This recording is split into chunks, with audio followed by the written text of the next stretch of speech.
G'day everyone and welcome back to part number 3. We're talking to the legend, superstar, awesome racer, speed car racer and done a few other things in his lifestyle, John Fenton.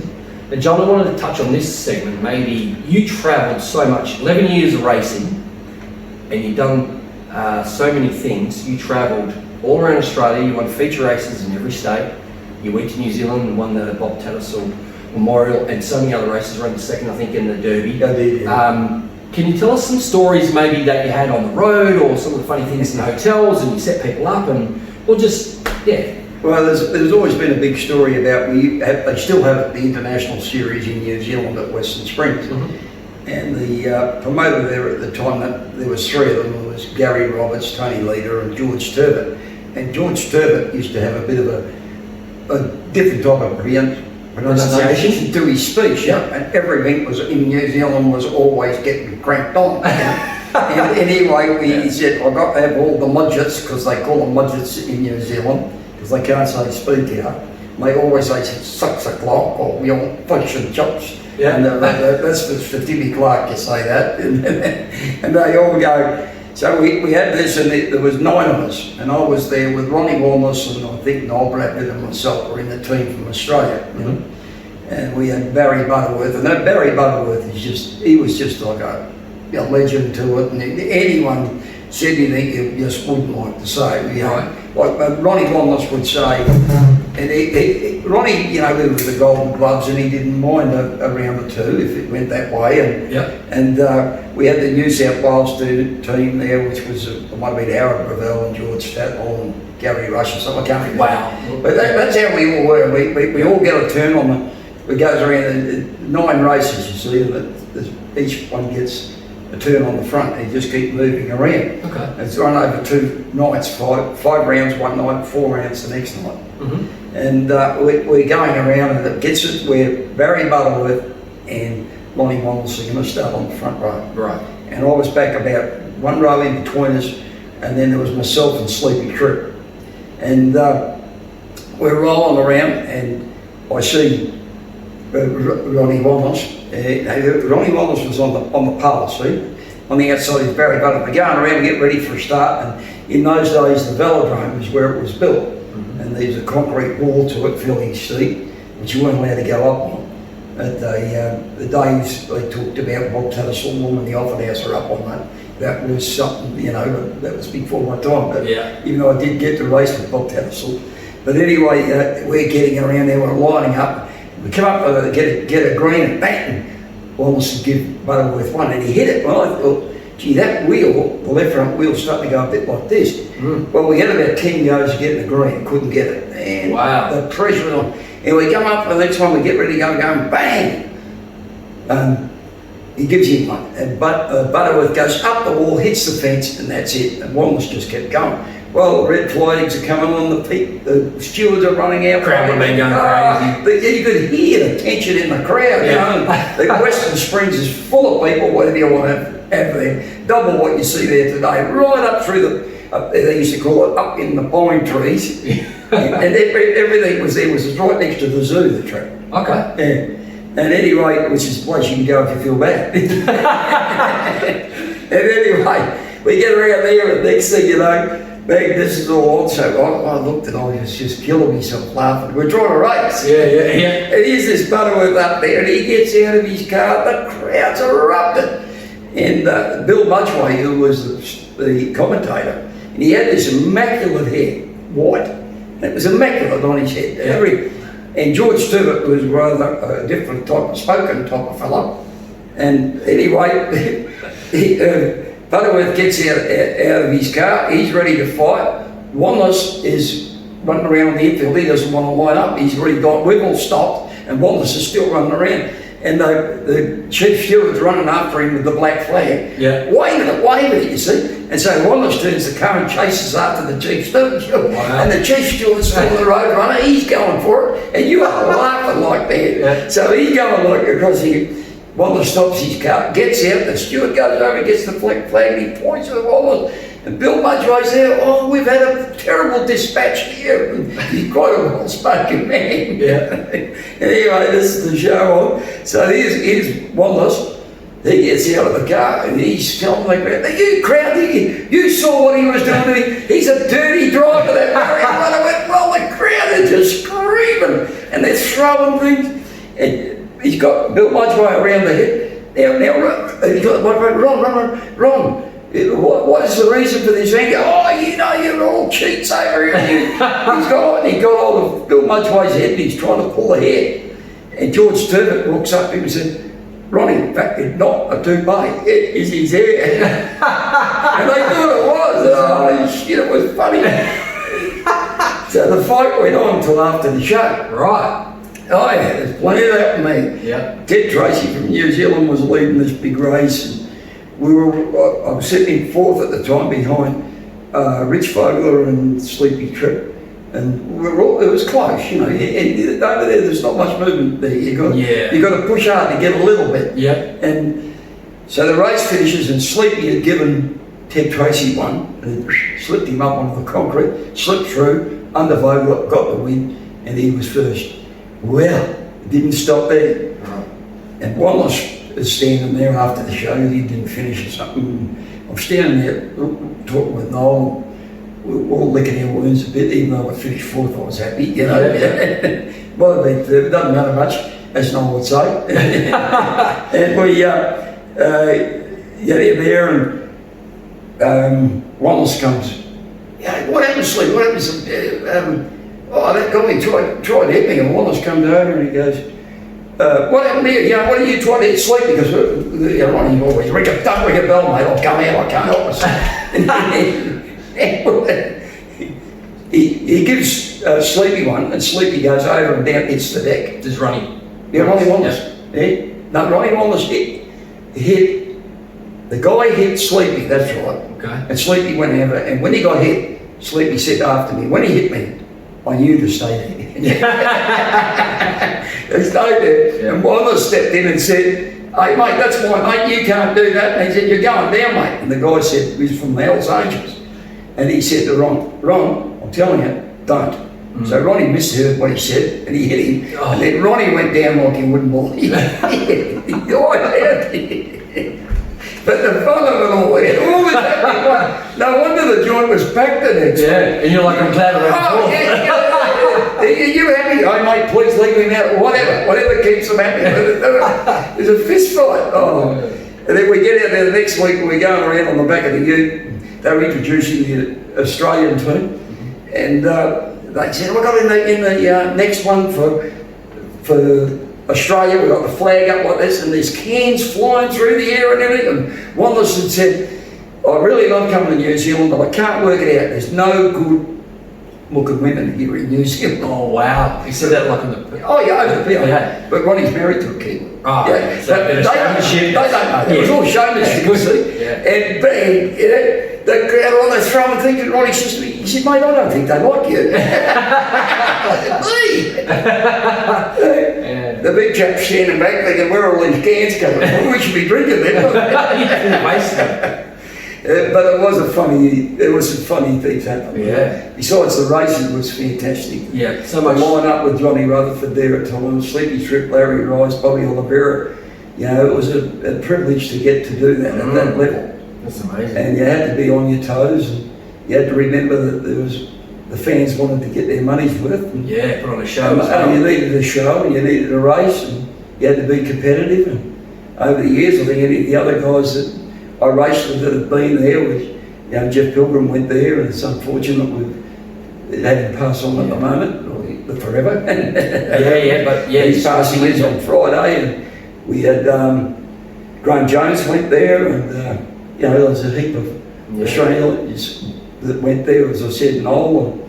I went with Howard Revell, Gary Rush, George Tatnell quite a few times, and the other West Australians that went there. It was good to see, as I said, Jeff Pilgrim. Yeah, you like a bit of pranks and stuff at the track, but also at the hotels, like someone tells me. What did they tell you? Well, something about breakfast. Well, their breakfast or mine? Mine was fine, thanks. As long as yours is all right. Yeah, I know. Well, sometimes you get a bit of devil within you.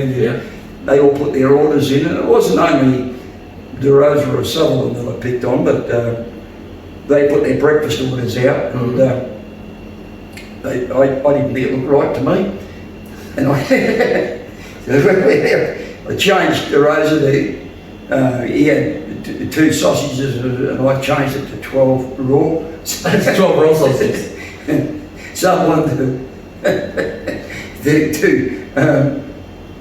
a dozen poached eggs.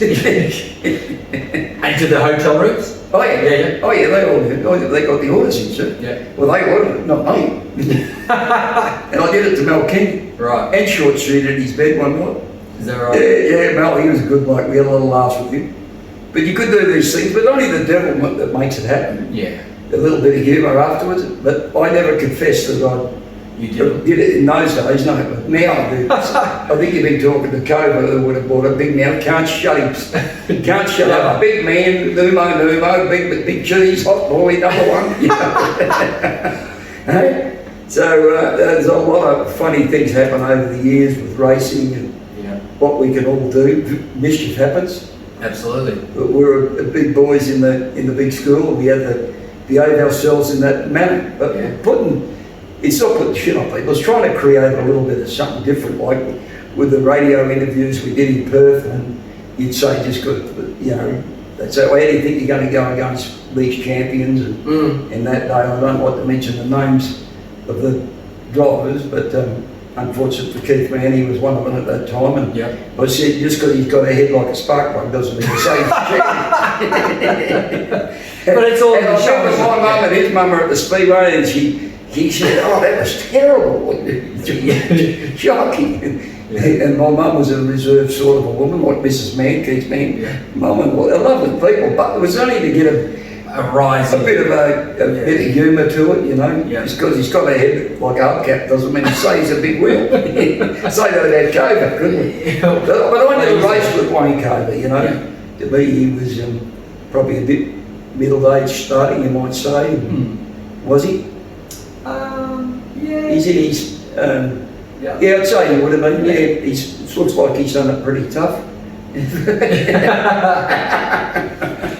There's a lot of good out there now, and the Speed Car Club in West Australia is doing a great job. You know, it's so difficult to go and race these things that require so much finesse to them now to do what we've got to do, and we're all there to do the race. And I just hate it when I see things happen early, which you just got to learn to live with a little bit, and it'll live a little bit longer. Hey, I was going to ask you something, and just left field.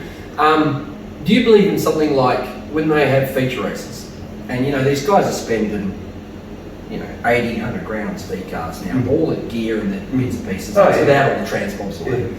And then you start the feature race, and someone gets tapped slightly, whatever, and the wheel gets flat, and they go off. Would you like to see something like, a work area like they have in America? Well, it would be fantastic. You see, you got to remember in America what happens there. If you go to a speed car event, or smidgets as they call them there, it's because they have a work area because they grew up with it differently. See, we got a lot of events. Look how many laps they do at Kwinana on a night. How many cars work on it? You won't go and see sprint cars, the late models, speed cars, all the other sections that come along, bikes and everything. Yeah, they don't have that in America. Well, they don't have it. No, see, but we get so much out of our dollar here compared to what you do in America. If you go to do a speed week in America, the sprint cars are there, but you really don't take it. Either the wingless because they're USAC or Power I, they might have a different section, but you very seldom see the strong sections. No, you might have one that just breaks up, which is the a support. Well, they get a few lower grade cars that are running, but you get 40 midgets there to run the show, which consider it, say in India, there's 11 million people live there. That's nearly the half the population of Australia. And they live in that one little area. And we've been there, luckily enough, quite a few times. I've been with Rodney Bennett and his son Adam, and we've gone and had a wonderful time looking at it all. And with what you can learn by it, it's totally different to what we have. And the Keith Coons outfits, he goes there with 6 or 7 cars with the Toyota backing. And the dollar in America goes a lot further than the dollar does in Australia. And that's what we have to compare it with. And if we go to Western Springs, New Zealand, They love the midgets. Midgets. They do, and they're wonderful people. They love the whole lot. Yeah. And that's how it was built, and that's what it is. But we in Australia, we get spoiled so much. Oh yeah. With the class of everything we've got, and the laps that all those cars do on it makes it so difficult. Yeah. It does, you know. And I know it'd be a hard job for the track curator to say you've got to get ready for 300 racing laps tonight. Oh yeah. And we've got the track is a bit rough. So well, how much water we put in because and water controls it. Yeah. Water. If it's too dry, you just got to always get people whinging. And the thing seals off, and it's just such a hard job. Yeah. Well, there you go. You're a promoter. We'll go there. You're a promoter of Bunbury for a while. Yeah. Promoting isn't the easiest. People have this persona, I think, to be honest, this is my opinion only, a persona of, the promoter makes heaps of money because everyone gets charged to do this and they get a cut of all the vendors and whatever it is. And then the divisions get paid so much and the promoter sits on his king throne. It's not quite like that. Yeah, when you went through that era of you promoting, can you tell the viewers how you felt? Well, what happens is as soon as you put the hat on, it's called money. Yeah. And everybody else that can put together their club supports it. When you put the other hat on, you got to pay. And you need a lot of people. Security's a big thing. Like the Motorplex, it'd be a huge job trying to have all that arranged. Yeah. Very hard. And you only become a crybaby for talking about it. But to me, it's a real tough job. Yeah. And everyone's right and you're wrong. Yeah. If you win, it's not like when you got the race car and you won the feature race, you thank your crew and everything, you know. When you go and run a promoter show, everything's got to be in your favour. And that section wants a bit more out of that one, and that wants that, and this one, that, we did that, and why do we have to do this? And then you look at it, you know, why is a crooked letter and says why did we get the water put on before us? Exactly. How come we didn't get as many laps? And trying to pack a track to be what you want. Yeah. And it all is one thing, money. Yeah. And you've got to spend a lot of it to go. You've got to do it to go fast. Yep. And if they had this, if we'd done that, when you're racing, remember it's the same for everybody.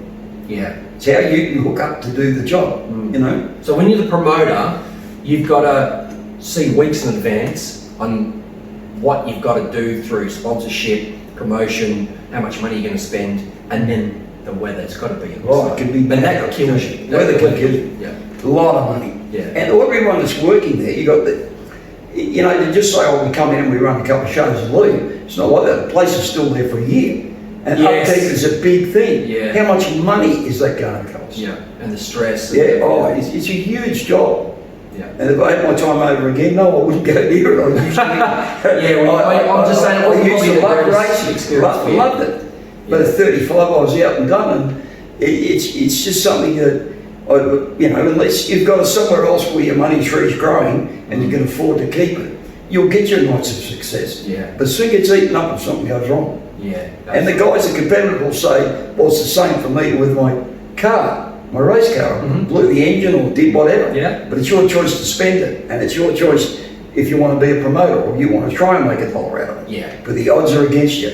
Yeah. It's tough. It is tough, and it's just a game that the spectators are number one. We've got to look after. The sponsors are they must be looked after, you know. Yeah. And for Gavin Migro, who I know very well what he does at the Motorplex, for the job he's got there, he deserves a big round of applause for what he does. It's tough. It is. It's not easy. Everyone's got an idea. Yeah. Especially people sitting in we call them the deck chair heroes that sit there and pay their money, and we understand that people they want what they want to see. But they don't have in my opinion, I've always said, just because you buy a ticket doesn't give you the right to say whatever you like, because you're not really doing anything to help. And it's great that they do buy tickets and go to the Speedway. How you measure it all, I don't know. But I don't know. If everyone knew that, there's so many Speedways around Australia that are not there anymore, and it's so tough. Yeah. It is, you know, and you need big crowds, and now publicity is so hard to get, you know. If you're a footballer and you do something, you kick the ball into someone's head, you make great videos. But I've seen it. Like I've been lucky enough through my grandson's racing career, Nick Rowe, in going to watch him in China and go to those places, which is something that Yeah, that's amazing. A lot haven't done it. And you go to China, there is nobody at the track. Yeah. No one. If you spot a spectator, they take him out. Wow. There's nobody you can go in, but that's how it is. Yeah. But money controls what we do. Yeah. And they seem to get a lot from a lot of areas to do what they got to do. I mean, go to Sepang in Malaysia, and I went to the road race there with young Nick, and to do it all, to watch him race was a thrill and a half. To follow his career where he did that, and then go with his own speaker when he won the South Australian Speaker Championship. When he had a little problem earlier in the night, we had to work on it right up to the flag, and he was good enough to win the feature. He was only just 16 then. Yeah. And but he's not out and done. We'll keep working at it. And life could change. Absolutely. Well, we're going to take another break. Come back with part number 4, talking with John Fenton. Just wanted to thank some of the sponsors: Wims Motorsport, My Race Setup, South Coast Skips, Oval Track Racing, Diecast Merchandise, Sup Motorsport, A Steel Potacoaters. What's it? Wayne's one. Coverall with a Silent K. Everyone Group and Mark Nelson. He's not a bad bloke. He shouldn't let him go. Wayne Cover, he's a weak up, but he's like he is. Yeah, well, that's true. His mum must be proud. So thanks to those sponsors, because without them, we can't buy some gear and do some travelling and stuff to talk to John down here at Serpentine. It takes me like 4 hours to get here, top thing, but it's great. I can't help you to drive slow. That's right. It's sort of 60 on the way. So we'll come back to part number 4, talking to Legend John Fenton. Thank you.